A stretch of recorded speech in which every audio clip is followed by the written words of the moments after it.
Leviathan versus Quiet Thunder. Tactics that don't kill, they end wars. Captain Idrin Mael pressed his fingertips against the reinforced viewport of the carrier Quiet Thunder, watching stellar dust spiral through the void like ancient ghosts refusing to settle. The Lattice Shoals spread before them, a treacherous graveyard of crystalline debris and electromagnetic interference that made conventional sensors scream in protest. Here, among the bone-white fragments of dead worlds, silence wasn't just tactical doctrine. It was survival. "Contact bearing 074, whispered Lieutenant Yara Kestovich, her voice barely audible over the bridge's muted hum. The tactical officer's cybernetic eye whirred as it cycled through spectrum analysis. 4 Vorul raiders minimum. They're running hot and loud, sir. Idrin's weathered face remained impassive. 23 years of orbital engineering had taught him patience, first with stubborn gravitational calculations, now with the more volatile mathematics of war.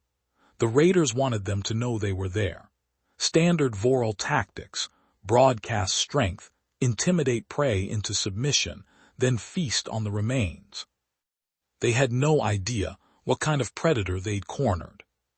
"Silent running," Idrin commanded, his voice carrying the weight of absolute certainty. "Cut all external emissions. No pings, no broadcasts, no thermal venting. We go dark." The bridge lights dimmed to amber emergency illumination. Around him, his crew moved with practiced efficiency, former miners, engineers, and freight pilots who'd learned that space didn't care about your good intentions, only your competence. "Sir," Kestovich's brow furrowed, "without active sensors, we're flying blind." "No," Idrin turned from the viewport, steel-gray eyes reflecting the dying light. "We're flying silent.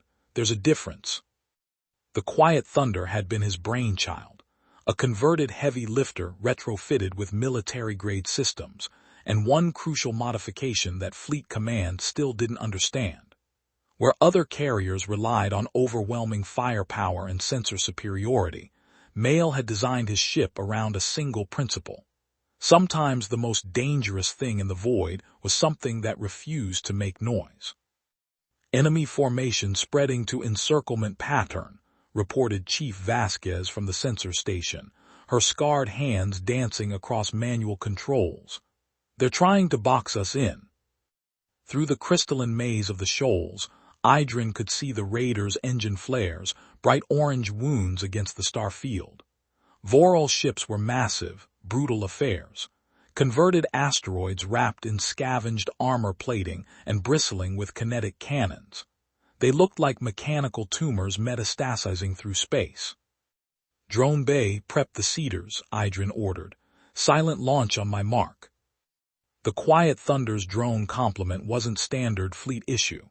Mael had overseen their construction personally, each unit packed with piezoelectric minds calibrated to specific engine harmonics. Vorul ships had a distinctive acoustic signature: the deep, thrumming pulse of their salvaged drive cores, music to the right listener. A death song to the wrong one. "Sir," Kestovich's voice carried a note of uncertainty, "intelligence reports suggest Warlord Keth Torgash is operating in this sector. If these are his ships, then we're about to give the good Warlord a lesson in human adaptability." Idrin cut her off. His fingers found the worn metal of his command chair's armrest, a piece of hull plating from his first engineering vessel, the Iron Resolve. She died in a solar flare, but her metal lived on. Like him. The tactical display showed the Vorul formation tightening their net. 4 ships against 1, overwhelming odds by conventional metrics. But Idrin Mael had spent 2 decades learning that conventional metrics were suggestions, not absolutes.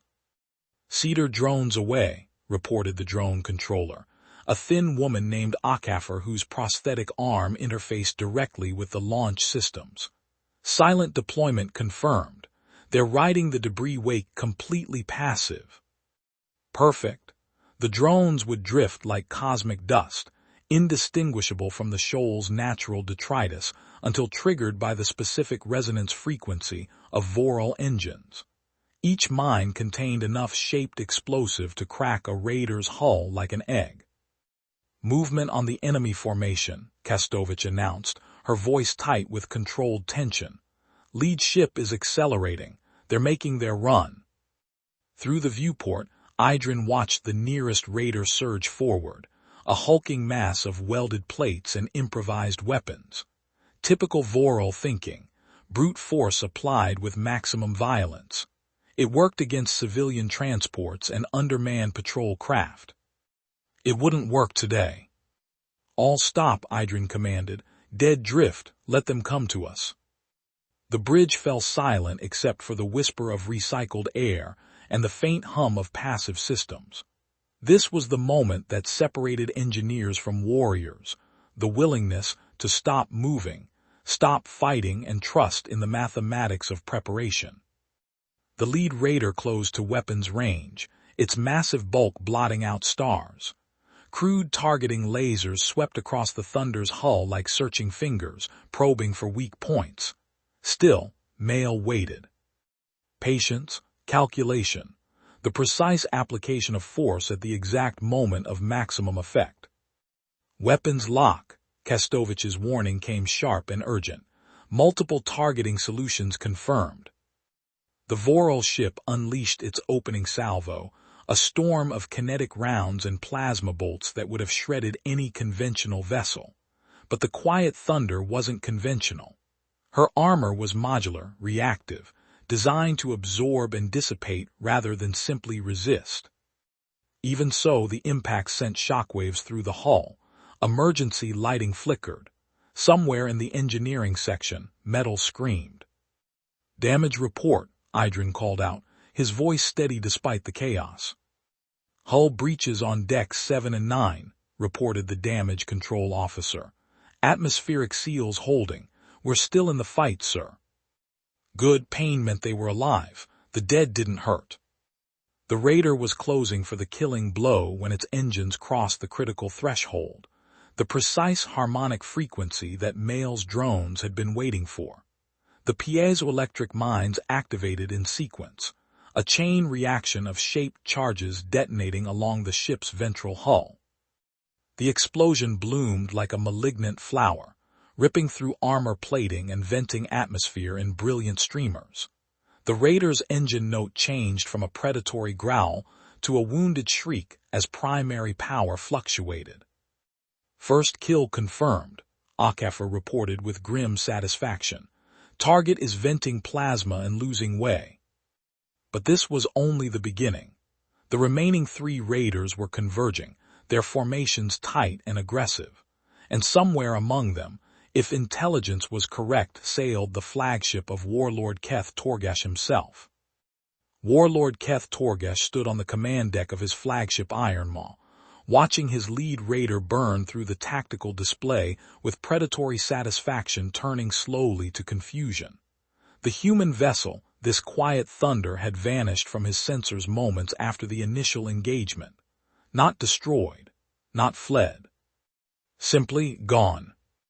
"Report," he growled, his voice a bass rumble that resonated through the ship's superstructure. Standing nearly 8 feet tall, with ritual scars covering his gray-green skin, Torgash was the living embodiment of Vorul martial philosophy. Strength through violence, dominance through fear. "Unknown, Warlord," replied his sensor operator, a younger warrior whose nervousness showed in the rapid flutter of his neck gills. "The human ship has ceased all emissions. We cannot track them through the interference." Torgash's massive fists clenched. For 3 years he had united the scattered raider clans under a single banner, his banner. The key to his success lay in a simple understanding of human psychology. They were a noisy species, dependent on constant communication, coordination, electronic chatter. Cut their networks, jam their signals, and they became paralyzed. Or so he had believed. "Bring us about," he commanded. "Full active scanning. If these humans want to hide in the dark, we'll burn them out." The Idrin Mael was Torgash's masterpiece. A combat-modified asteroid nearly 2 kilometers long, its surface bristling with sensor arrays and weapon emplacements. The ship's core was a cluster of captured human habitats, their populations enslaved to work the mining operations that funded his war machine. But today something was wrong. The silence from the human vessel felt deliberate, tactical rather than desperate. Movement, the sensor operator's voice cracked with alarm. Multiple small contacts, bearing, his words cut off as the first of Mael's cedar drones found its target. The explosion ripped through the Iron Maw's port sensor array, sending cascades of sparks across the command deck. Emergency, klaxons wailed as atmosphere vented through microfractures in the hull plating. Damage control teams to Section 12, Torgash roared, his battle rage building. What hit us? Unknown, Warlord. The contacts were too small for our targeting systems. They appeared to be debris until another detonation, this time amidships. Then another. The drones were patient, floating through the shoals' interference like seeds on cosmic winds, waiting for the precise acoustic signature that would trigger their lethal payload. But Keth Torgash hadn't earned his position through weakness. All ships, convergent attack pattern, he commanded. Ignore the mines. Find that human vessel and burn it from existence. Through the viewport, he could see his remaining raiders maneuvering through the crystalline maze of the shoals, their engines painting bright trails against the darkness. The Bloodtide and Skullbreaker were veteran ships, crewed by warriors who had bled beside him in a dozen campaigns. They would not fail him today. Meanwhile, aboard the Quiet Thunder, Captain Mael watched the enemy formations approach with the dispassionate interest of an engineer calculating stress tolerances. The Vorul were adapting faster than anticipated, a troubling sign that suggested leadership rather than mere pack mentality. 2 more raiders inbound, Kastovich reported. They're maintaining formation despite the mine strikes, disciplined crews. Good, Mael replied, surprising his tactical officer. Discipline means predictability. Predictability means death. He activated the ship's internal communication system. All hands, this is the captain. In 60 seconds, we're going to do something that violates every tactical manual ever written. We're going to turn toward the enemy and accelerate to ramming speed. A moment of shocked silence greeted this announcement. Then, from across the ship, came the sounds of professionals preparing for the impossible. Damage control teams sealing critical systems, medical staff clearing for casualties, weapons crews arming their final surprise. Sir, Kastovich's voice was carefully controlled. With respect, that's suicide. No, Mael corrected her. That's engineering. Sometimes the best solution is the one nobody expects. He reached for a sealed panel beside his command chair, inputting a code that only 3 people in the fleet knew. The panel opened to reveal a single control surface marked with radiation warnings and the words, Inertial Lattice Emergency Activation Only. The heart of the Quiet Thunder, the secret that made her more than just another carrier. Helm ahead full, take us straight at the flagship. The ship surged forward, her engines howling with sudden power.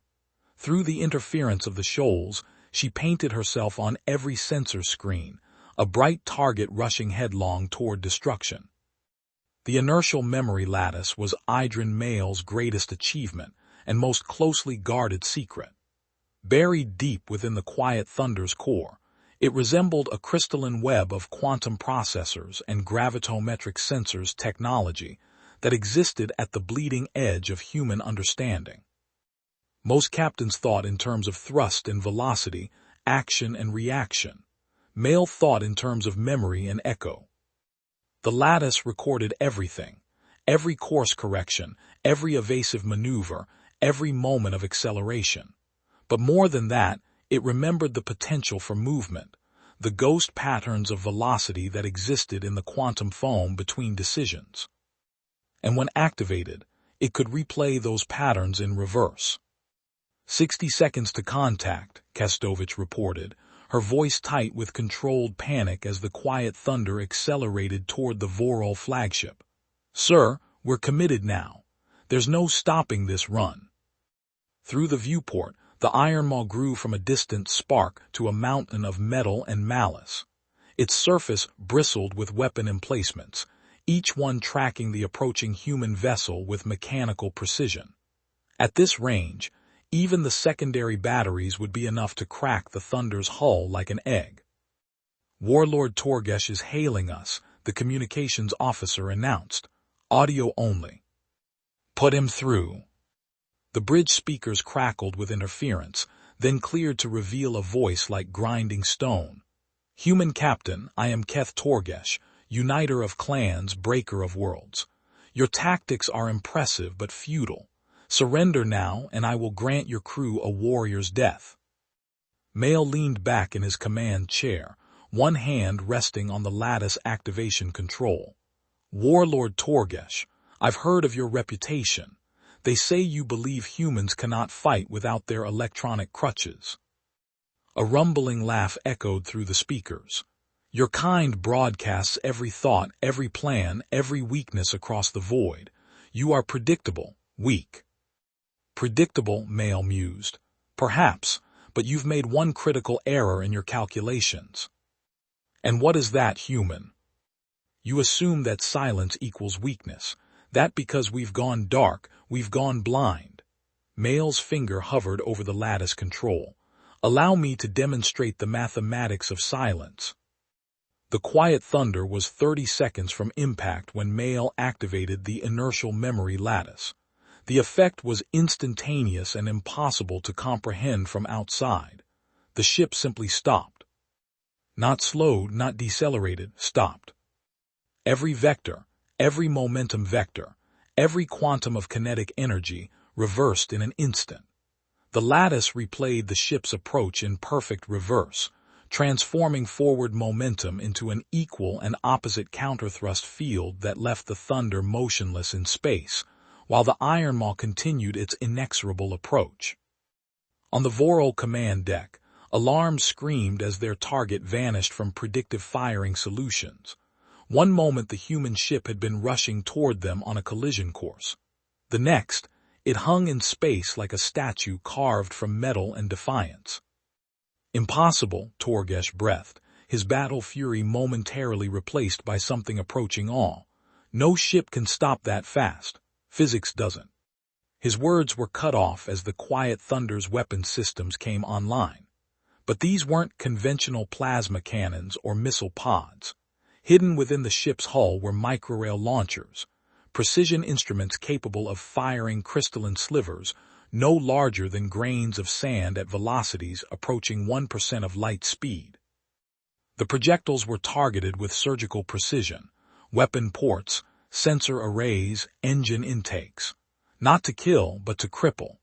Each sliver punched through armor plating with the focused energy of a lightning bolt, detonating inside critical systems and rendering them inoperable. The Iron Maw shuddered as dozens of microrails found their marks. Primary weapons went dark. Sensor screens flickered and died.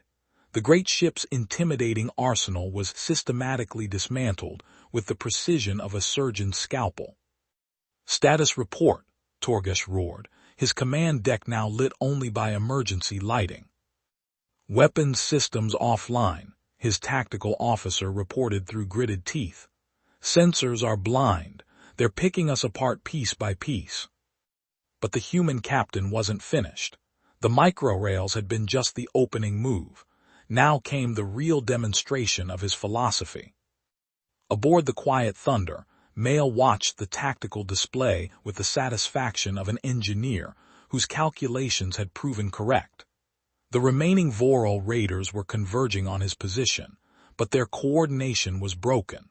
Without their flagship's command and control systems, they were reduced to individual predators attacking in isolation.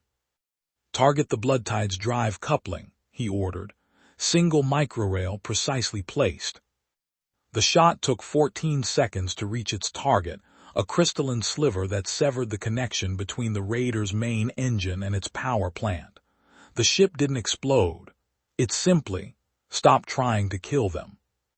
The Skullbreaker met a similar fate, its weapon systems surgically removed without a single casualty among its crew. Within minutes, 3 of the 4 raiders hung dead in space, crippled but intact, their crews alive but helpless. It was a demonstration of power more terrifying than any massacre could have been. "This is Captain Mael of the human vessel Quiet Thunder," he broadcast on all frequencies. "Warlord Torgash, your fleet is neutralized. Your weapons are dark. Your ships drift helpless. I could have killed every warrior under your command, but I chose not to. Consider what that says about human predictability." In the blood-red lighting of his crippled command deck, Warlord Keth Torgash stared at displays showing the systematic destruction of everything he had built. 3 raider ships hung powerless in the void, their crews trapped aboard vessels that had become elaborate tombs. And the human captain, this Mael, had accomplished it without killing a single warrior.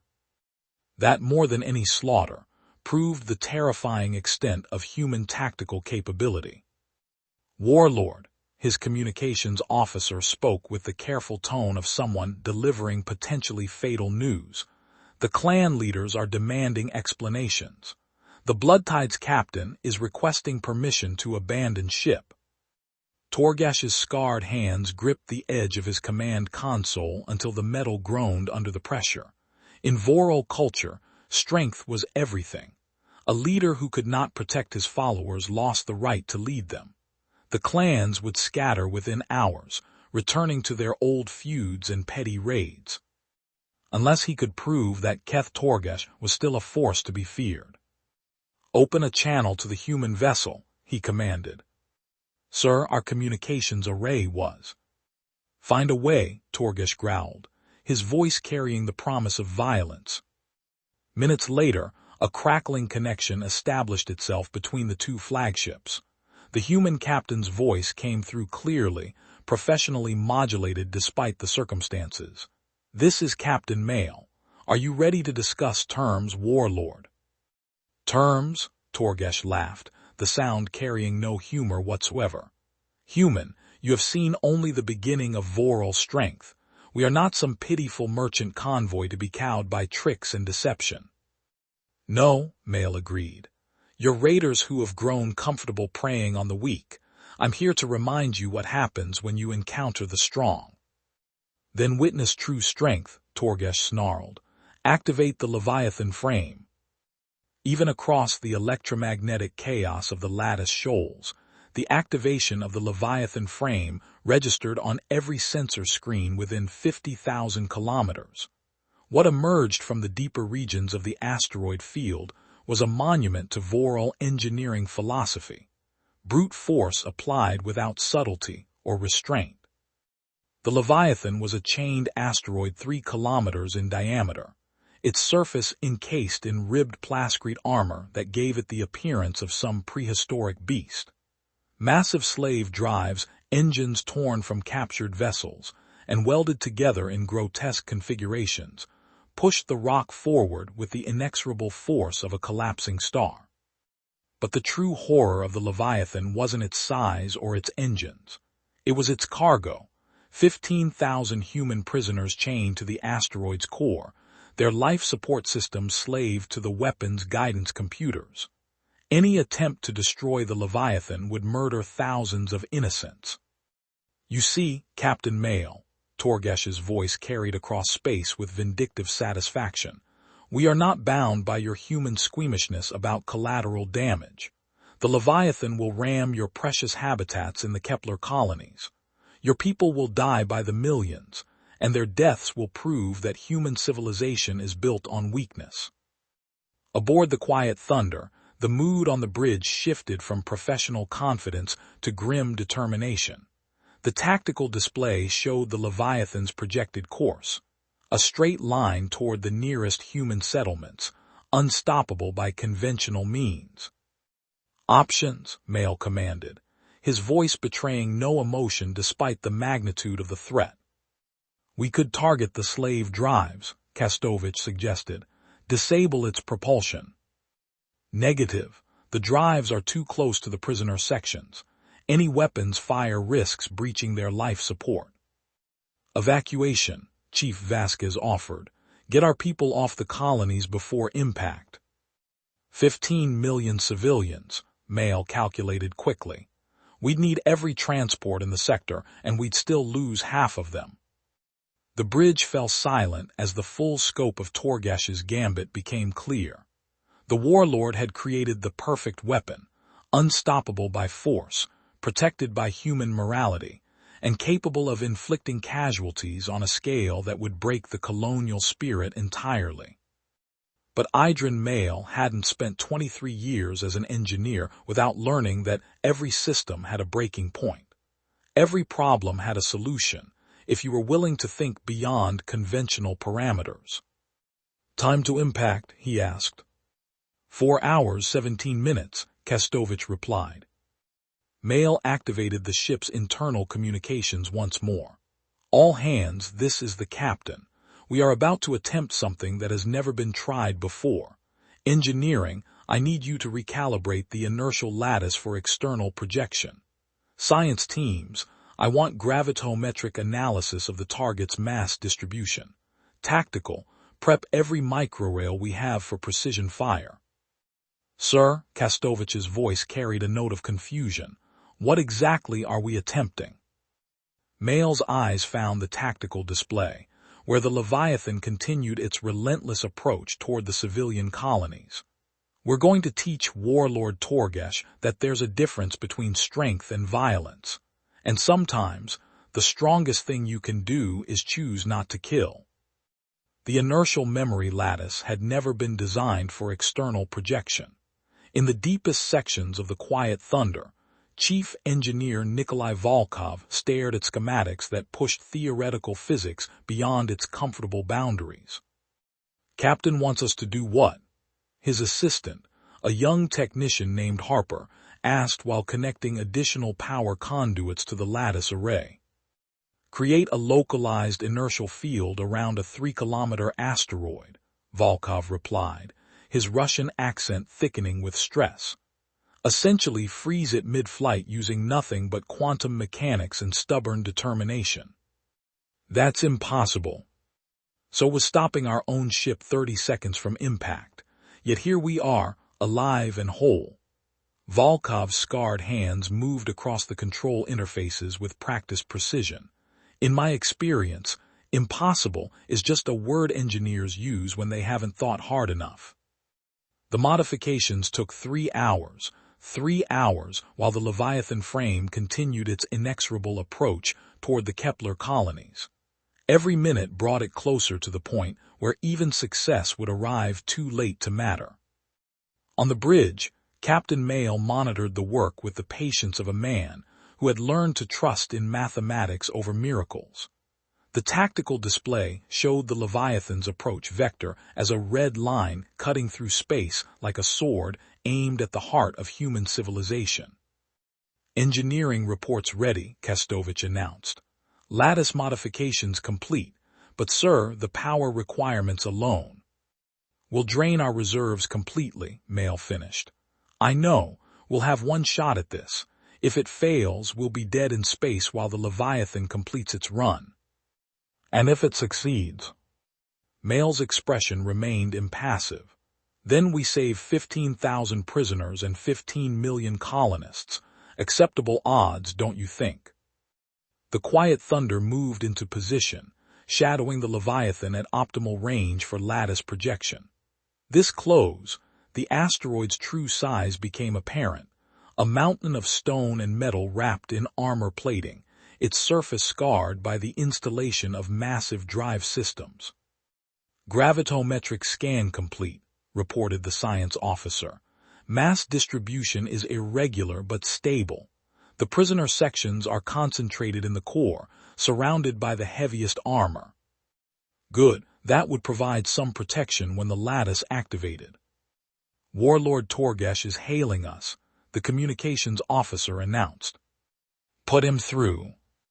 The Vorul leader's voice carried across space with confident malice. Captain Mael, I trust you can see the inevitability of this moment. Your colonies will burn, and the galaxy will learn that human strength is nothing but illusion. Warlord, Mael replied, you've made the same mistake every predator makes when it encounters something genuinely dangerous. And what mistake is that? You assume that because we choose restraint, we lack the capacity for violence. Mael's finger hovered over the lattice activation control. Allow me to demonstrate the difference. The lattice activated with a sound like thunder rolling through the ship's superstructure. Every available joule of power flowed through quantum processors and gravitometric projectors, creating a localized distortion in spacetime itself. The effect on the Leviathan was immediate and absolute. The massive asteroid simply stopped, not slowed, not diverted, but frozen in space like an insect trapped in amber. Its slave drives continued to fire, but the thrust was contained within the lattice field, turning the engine's power against themselves in an endless loop of frustrated momentum. On the Leviathan's command deck, Warlord Torgash watched his displays flicker and die as the inertial field overwhelmed his ship's instruments. Through the viewports, he could see space itself seeming to bend around his vessel, creating optical distortions that hurt to look at directly. "Status report," he roared. "All systems are operational," his tactical officer replied with confusion, "but we're not moving. The drives are at full power, but our velocity is 0. "Impossible." "Nevertheless true, Warlord. We are held in place by forces beyond our understanding." Meanwhile, the quiet thunder had drifted to a position directly in front of the frozen Leviathan. At this range, Mael could see the details of its construction, the crude welding that held armor plates in place, the jury-rigged systems that powered its life support, the desperate ingenuity of a people who had learned to survive in the void through violence and cunning. "Precision targeting solutions locked," HFY reported from the drone control station. "Microrails loaded and ready." "Target the slave drive exhaust ports," Mael commanded. "I want those engines disabled, not destroyed. We need to preserve the life support systems." What followed was a demonstration of surgical precision that would have impressed any Fleet Academy instructor. Dozens of microrail projectiles, each no larger than a grain of sand, struck with the accuracy of a master craftsman's tools. Drive exhaust ports were sealed. Power conduits were severed. Control systems were systematically dismantled. But not a single shot threatened the prisoner sections in the asteroid's core. Within minutes, the Leviathan Frame had been transformed from an unstoppable weapon into a helpless hulk. Its drives fell silent, its threat neutralized. 15,000 lives preserved through the careful application of overwhelming force. "This is impossible," Torgash whispered, staring at displays that showed his ultimate weapon reduced to cosmic debris. "No species chooses mercy when they possess the power to destroy." "Then you understand nothing about humanity," Mael's voice replied over the communications channel. "We don't choose mercy because we're weak. We choose it because we're strong enough to bear the cost." The aftermath of the Leviathan's capture unfolded with the methodical precision that characterized all of Captain Mael's operations. Rescue shuttles launched from the quiet thunder, their crews working to extract the 15,000 prisoners chained within the asteroid's core. Medical teams prepared for casualties. Engineers analyzed the Vorul technology for insights into their construction methods. But on the crippled bridge of the Idrin Mael, Warlord Keth Torgash faced a more fundamental crisis. "The clan leaders are withdrawing their support," his communications officer reported with the careful neutrality of someone delivering a death sentence. "The Bonecrusher has already broken formation. The Ravager is requesting new orders from their traditional chieftain." Torgash's empire, 3 years of careful alliance building and brutal conquest, was crumbling within hours of a single defeat. In Vorul culture, strength was the only currency that mattered. A leader who could not protect his followers had no right to command them. "Warlord," Another voice interrupted his brooding. One of his junior officers, barely past his warrior trials, stood at attention despite the chaos surrounding them. The human captain is requesting a private communication. Put him through. The tactical display flickered, then resolved into the image of Captain Idrin Mael standing on his bridge. The human looked exactly as Torgash had expected, middle-aged, competent, showing the wear that came from years of responsibility. But his eyes held something the warlord hadn't anticipated: respect. "Warlord Torgash," Mael began, "I believe we need to discuss the future." "What future?" Torgash's voice carried the bitter weight of defeat. "My fleet is crippled. My weapon is captured. My clans scatter like scavengers fleeing a dying carcass. There is no future for the Vorul under my leadership."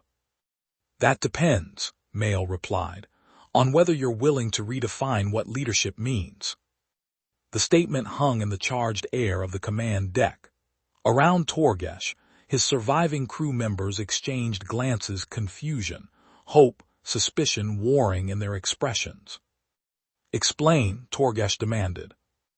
Mael gestured to something off-screen, and the display changed to show a tactical overview of the Kepler sector. Trade routes appeared as golden lines connecting human colonies, while red symbols marked known pirate bases and raider strongholds. "Your people are warriors," Mael observed, "but you've channeled that strength into predation. What if there was another way?" "You offer us servitude." Torgash's voice carried a growl of barely contained rage. "I offer you purpose." Mael's expression remained steady. "The trade routes between Kepler and the outer colonies are plagued by true pirates, criminals without honor who target civilian vessels. They hide among asteroids, strike without warning, leave no survivors to tell of their attacks." The warlord's tactical mind immediately grasped the implications. "You want us to hunt them." "I want you to protect the convoys that your people once threatened," Mael corrected. "Escort duty. Honor guard for merchants and settlers. Your ships would be modified weapons optimized for anti-pirate operations, life support upgraded for extended patrols. Your warriors would find combat against enemies who actually deserve their attention."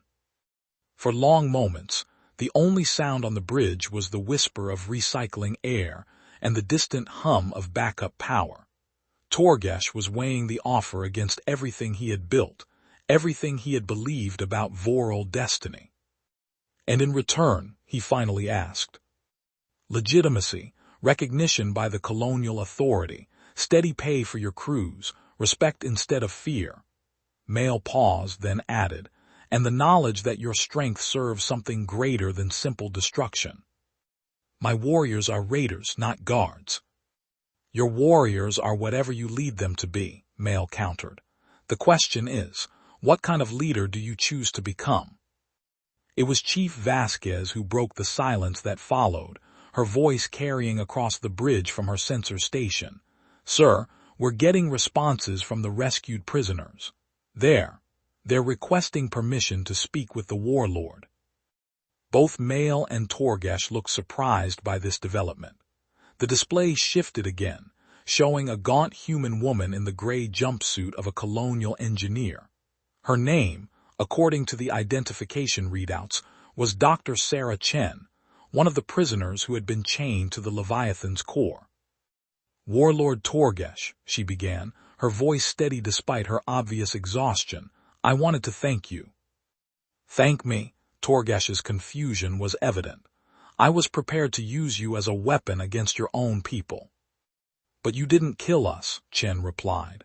"When your engines failed, when your weapon became useless, you could have vented our life support out of spite.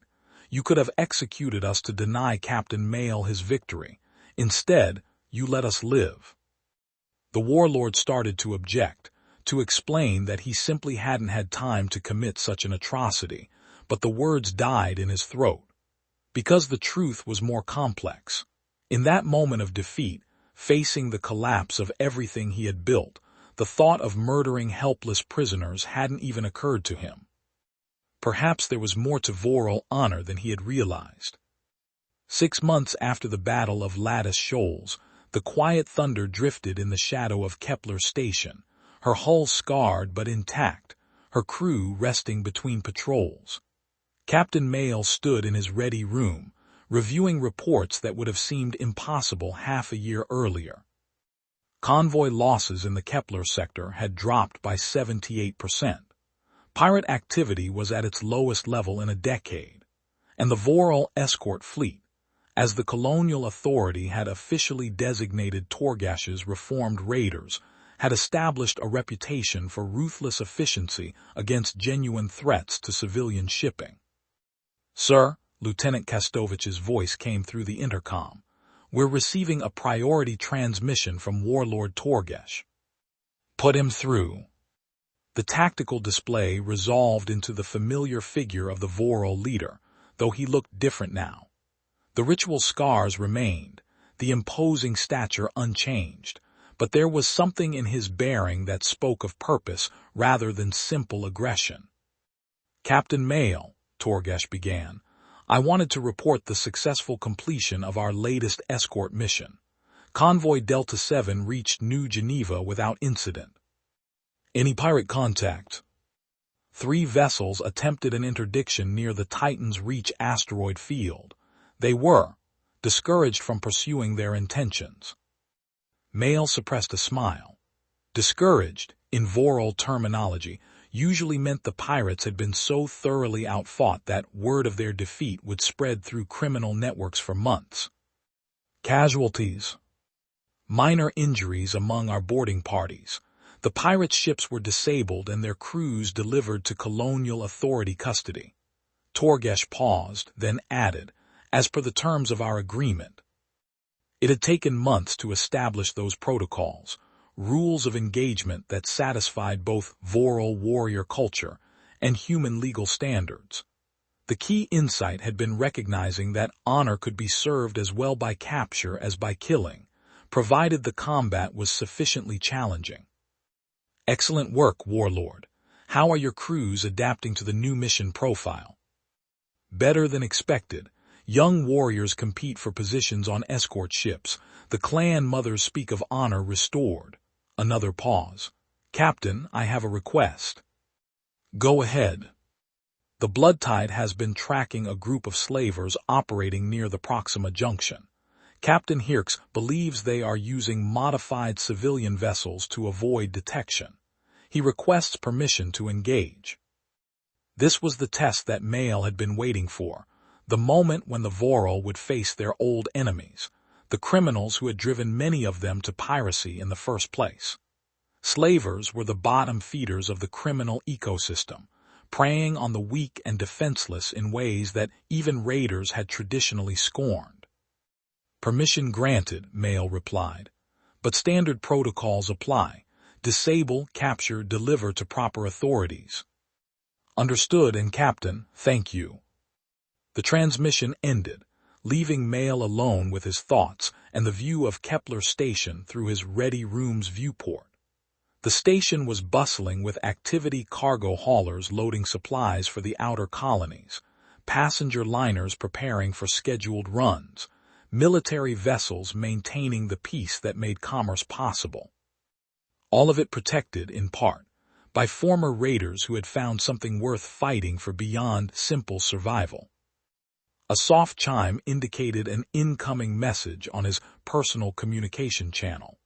The sender identification made him smile. Engineer Dr. Sarah Chen, now serving as the colonial authorities' liaison to the Vorul escort fleet. "Captain Mael," her recorded message began, "I wanted to update you on the integration progress. We've successfully modified 15 Vorul vessels for escort duty, with another 8 scheduled for refit over the next quarter. More importantly, clan recruitment is up 30%. Young Vorul are choosing service with the escort fleet over less legitimate career paths." The message continued with technical details about ship modifications and crew training programs, but Mael's attention was caught by something else. The background noise of the recording included Vorul voices speaking in their native language, but the tone was different from what he remembered. Where once their speech had carried the harsh cadences of predators planning their next strike, now it sounded like professionals discussing their work. Additionally, Chen's message concluded, I thought you'd be interested to know that Warlord Torgash has been in communication with several other raider leaders, not to recruit them for his old activities but to offer them the same choice you offered him. The response has been cautiously positive. The message ended, but Mael continued staring out at the stars, thinking about the mathematics of change. Every action produced an equal and opposite reaction. That was basic physics. But sometimes the reaction wasn't what anyone expected. By choosing mercy over massacre, by offering purpose over punishment, he had set in motion changes that were still rippling through the galaxy. Former enemies had become allies. Raiders had become protectors. And somewhere in the vast darkness between the stars, other predators were beginning to wonder if there might be another way. The intercom chimed again. Sir, Kestovich reported, we're receiving a distress call from the Titan's Reach sector. Civilian transport under attack by unknown hostiles. Mael straightened, his momentary philosophy giving way to immediate necessity. Set course for Titan's Reach. Maximum burn. And send word to the Vorul escorts, tell them we have work to do. As the quiet thunder swung toward her new heading, her engines built to a powerful roar that echoed through the ship's superstructure. But beneath that sound, barely audible to anyone who wasn't listening for it, was another noise. The whisper-quiet hum of the inertial memory lattice, ready to transform the impossible into the inevitable whenever called upon. Behind them, the lights of Kepler Station fell away into the darkness. Ahead lay the next challenge, the next opportunity to prove that strength and mercy were not opposites, but partners in the endless dance of civilization among the stars. 1 year after the Battle of Lattice Shoals, Captain Idrin Mael stood before a gathering that would have seemed impossible to imagine during his years as an orbital engineer. The conference room aboard Kepler Station hosted representatives from 16 different species, including several that had never before acknowledged human authority. At the head of the table sat Warlord Keth Torgash, no longer the feared raider leader, but now bearing the title of Fleet Admiral of the Colonial Protection Service. His presence alone had drawn other former pirates, mercenaries, and raiders to consider the possibility of legitimacy. The hegemony assault on the Rigel colonies was repelled with minimal civilian casualties, Admiral Chen, formerly Dr. Chen, reported to the Assembly. Combined human and Vorul forces disabled 17 enemy vessels without a single fatality among the attackers. Murmurs of approval rippled through the gathering. The alien delegates were learning what Mael had discovered in the Lattice Shoals. Sometimes the most powerful demonstration of strength was the restraint not to use it. Captain Mael, spoke Ambassador Thys, representing the Crystalline Valori Collective, your species continues to surprise us. Most worlds, when they develop sufficient military capability, use it to expand their territory through conquest. Most species, Mael replied, haven't learned the mathematics of mercy. Explain this concept, requested Fleet Commander Zorak of the Hegemony, the same military force that had just been defeated at Rigel, now seeking to understand how their inevitable victory had become an embarrassing surrender. Mael activated the conference room's holographic display, showing a tactical overview of the Kepler sector. Trade routes appeared as streams of light connecting dozens of worlds, with patrol patterns overlaying them like a protective web. Traditional military thinking focuses on the application of maximum force to achieve victory, he explained. But force creates resistance. Victory creates enemies. The stronger you appear, the more others feel compelled to test that strength. The display shifted, showing piracy statistics over the past year. The decline was dramatic, not just in the Kepler sector, but throughout the region. However, Mael continued, If you demonstrate that your strength serves protection rather than conquest, you create allies instead of enemies. Former threats become assets. The galaxy becomes safer for everyone. Including former enemies, Admiral Torgash added, his voice carrying a note of sardonic amusement. Who would have thought that honor could be found in guard duty? Honor has always been there, Mael corrected gently. The trick is recognizing it when it doesn't match your preconceptions. Ambassador Thys leaned forward, her crystalline form refracting the holographic display into rainbow patterns. Captain, the collective has monitored your operations for the past year. Your vessel, the Quiet Thunder, continues to demonstrate capabilities that our best scientists cannot explain. We are curious about the nature of this technology. A moment of tension filled the room. The inertial memory lattice remained humanity's most closely guarded secret, known only to a handful of people within the colonial authority. Ambassador, Mael replied carefully, I can tell you that it's based on an understanding that most species overlook. The universe remembers everything. Every action, every decision, every moment of potential energy exists somewhere in the quantum foam. The trick is learning how to access those memories and replay them when needed. You speak in riddles, human. I speak in engineering principles. The technology isn't what matters, it's the philosophy behind it. We don't build weapons to destroy our enemies. We build tools to protect our friends. Fleet Commander Zorak made a sound that might have been laughter in his species. And if your friends become enemies, then we remind them why they chose to be friends in the first place, Admiral Torgash interjected. Captain Mael defeated my entire fleet without killing a single warrior. That kind of power, it changes how you think about strength. The conference continued for hours, with details being negotiated for expanded cooperation between species that had been enemies for centuries. Trade agreements were signed. Mutual defense pacts were established. And throughout it all, the principles demonstrated at Lattice Shoals provided the foundation: strength through protection, victory through mercy, and the understanding that the silence between the stars could be filled with cooperation rather than conflict. As the delegates dispersed to their respective ships, Mael found himself alone on the station's observation deck, watching the traffic patterns that crisscrossed the sector. Cargo haulers carrying goods between worlds, passenger liners filled with settlers seeking new lives, and moving among them all, the distinctive silhouettes of Vorul escort vessels, their crews now dedicated to protecting the commerce they had once preyed upon. Sir, Lieutenant Kastovich's voice came through his communicator, the Quiet Thunder is ready for departure. Our next patrol assignment is the Andromeda trade route. On my way, Mael replied, but he remained for a moment longer contemplating the view. Somewhere in the darkness between the stars, his ship waited, a vessel whose greatest weapon was its ability to stop moving, whose greatest victory had been choosing not to kill. The inertial memory lattice hummed quietly in her core, remembering every battle fought and every mercy shown, ready to replay those moments whenever the mathematics of the situation required it.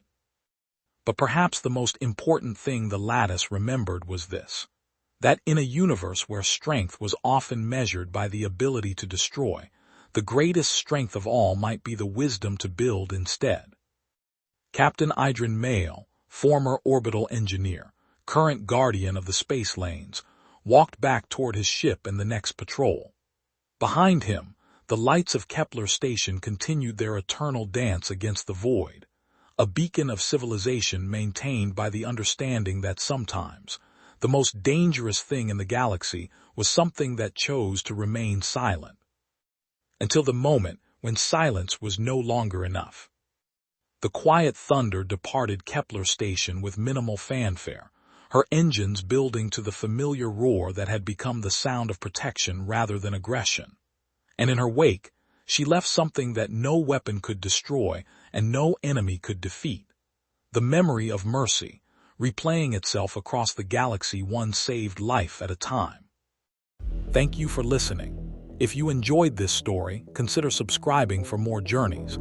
Share your thoughts in the comments and stay tuned for the next adventure.